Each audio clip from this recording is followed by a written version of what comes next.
Eu gostaria de agradecer ao meu amigo Moisés, pastor Moisés, que Deus abençoe a vida dele.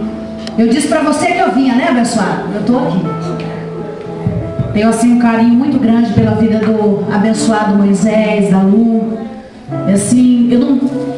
A Bruninha e a neném que vai nascer. Hoje a família está crescendo. Né? Se vir duas menininhas, uma você vai doar. Uma é minha. Ele ligou aqui, ó. Tudo que é ligado aqui é ligado lá, hein?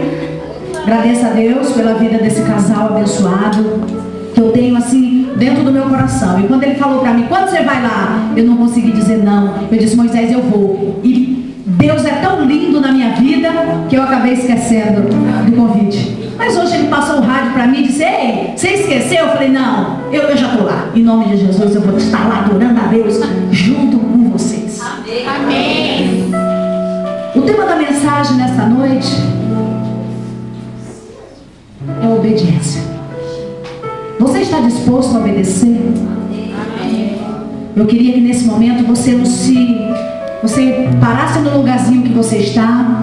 As crianças, eu já consegui uma abençoada ali para estar segurando as crianças. Eu queria que as crianças ficassem ouvindo a tia Luísa. Eu prometo que da próxima vez, cadê as crianças? Eu vou trazer pirulito e bolo de chocolate para vocês. Vou trazer bolo de chocolate, Lu.